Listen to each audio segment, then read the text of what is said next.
इनकी फड़ सर्वाधिक बांची जाती है दोस्तों, बताइए। इनकी फड़ ऊंट के बीमार होने पर सर्वाधिक बांची जाती है।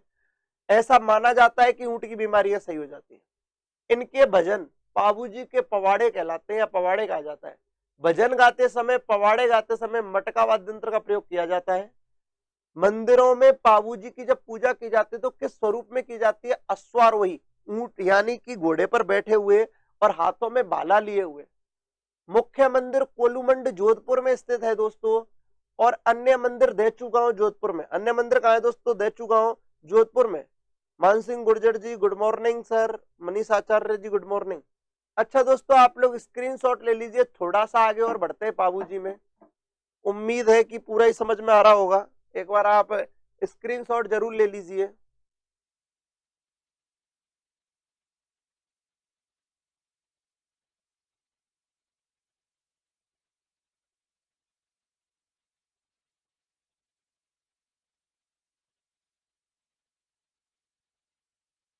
ले लिया होगा स्क्रीनशॉट?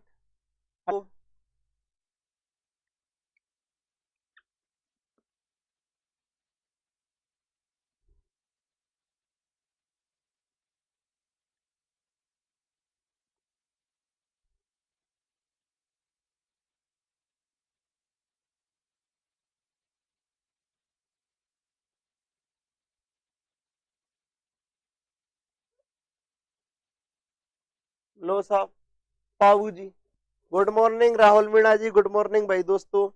इधर देखिए, आप पाबूजी की बात कर लें। Devinder Singh good morning. पाबूजी दोस्तों, पाबूजी के सबसे बड़ी बात उपनाम। पाबूजी के उपनाम, पाबूजी के उपनामों के अलावा भी दोस्तों और भी अपन बात कर लें।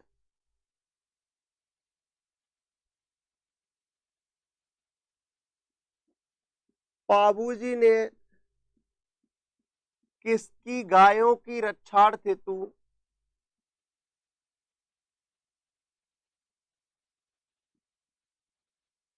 युद्ध किया? वो देखना है आपको दोस्तों। पाबूजी ने किसकी गायों की रक्षार्थ हेतु युद्ध किया?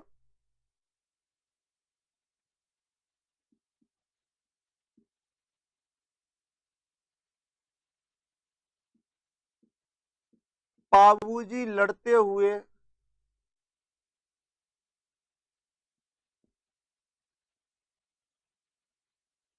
मैं सीधा ही लिखा देता हूं, देचू गांव का युद्ध किस किस के बीच में हुआ, कौन मारा गया? पाबूजी की जानकारी के स्रोत, जानकारी के प्रमुख स्रोत वो देख लेते हैं अपन। पाबूजी की जानकारी कहां कहां से मिलती है, कैसे कैसे मिलती है। इसके अलावा भी दोस्तों और भी अपन बात करें, वो अपन बात कर लेंगे। पहले इनको देख लेते हैं, समझिए दोस्तों आप लोग सभी के सभी। पाबूजी के उपनाम क्या है? पाबूजी किसकी गायों की रक्षार्थ हेतु युद्ध में मतलब लड़ते हुए मारे गए? देचू गांव का युद्ध क्या था? जानकारी के स्रोत क्या है? तो उन सब चीजों को अपन देख लेते हैं, आगे ढंग से समझना। पाबूजी के उपनाम देखें। ऊंट रक्षक देवता,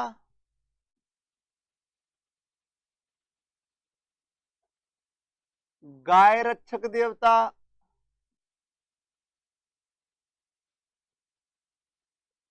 प्लेग रक्षक देवता,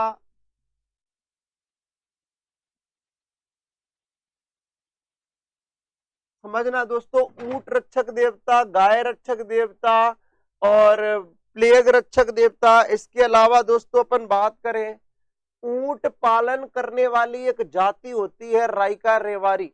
आगे अपन बात करें दोस्तों, राइका या रेवारी की अपन बात कर लेते हैं, तो अपन कह सकते हैं राइका ऑब्लिक रेवारी जाति के देवता।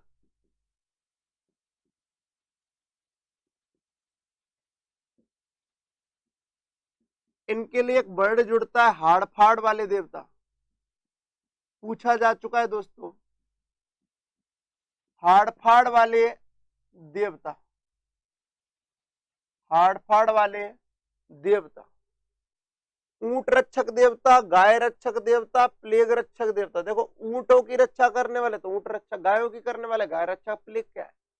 ऊंट में होने वाला एक बीमारी है। ऊंट में एक सर्रा नामक बीमारी भी होती है, प्लेग भी होता है, इसीलिए इनको प्लेग रक्षक देवता कहते हैं। गाय राइका और रेवारी जाति ऊंट पालन सर्वाधिक करती है, इसीलिए इनको राइका रेवारी जाति का देवता भी कहते हैं। हाड़ फाड़ वाले देवता, ये नाम दिया गया उनको नोकल में। अब कहते हैं किसकी गायों की रक्षार्थ हेतु युद्ध किया? तो देवल नामक चारण महिला, देवल चारण महिला की,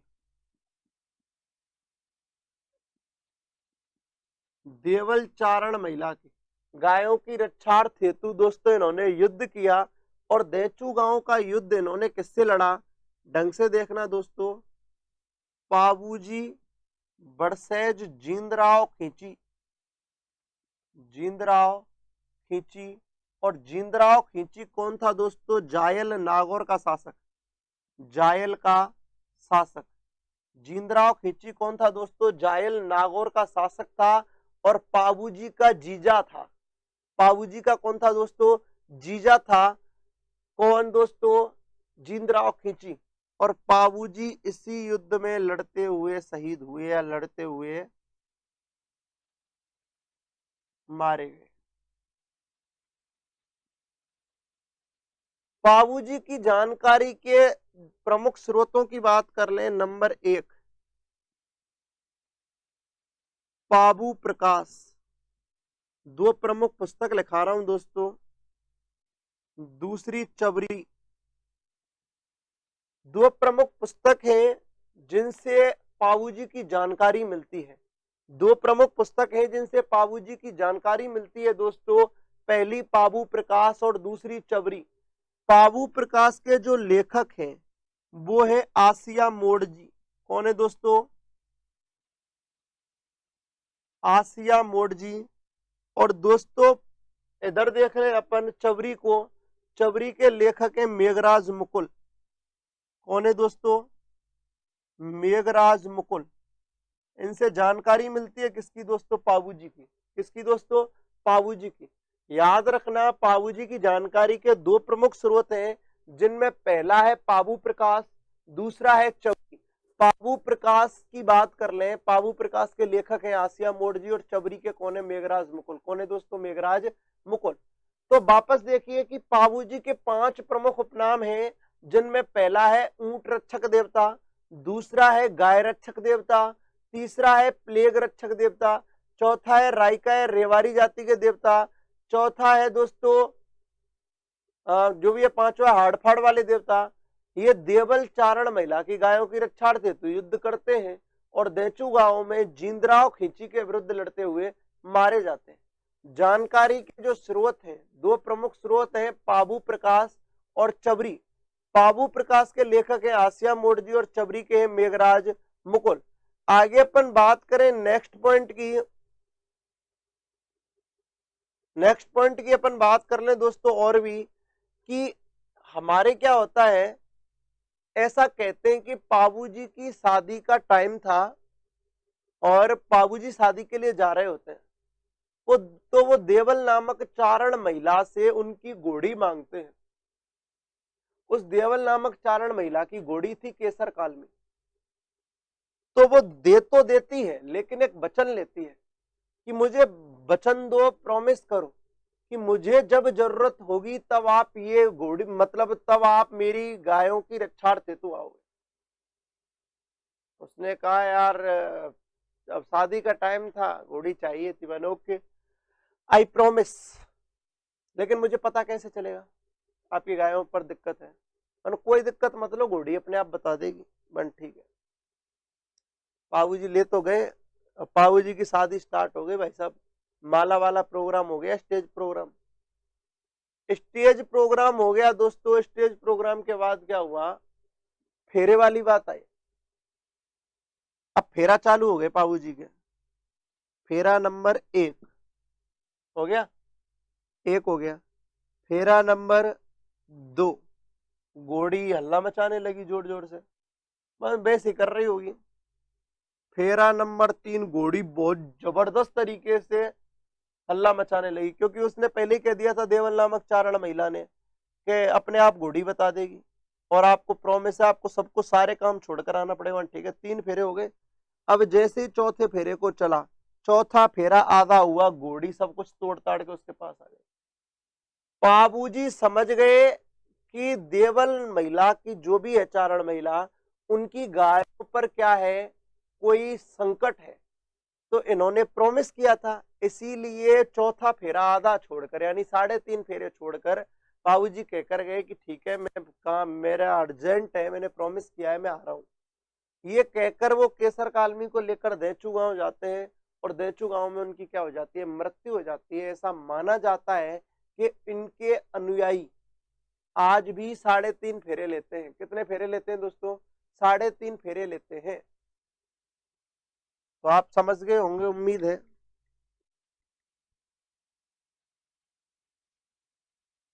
बाबूजी के अनुयायी विवाह पर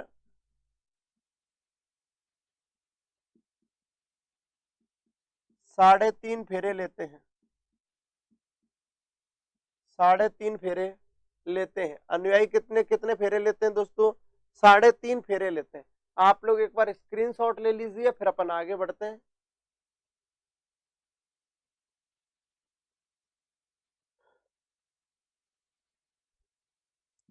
दोस्तों यहाँ पर अपने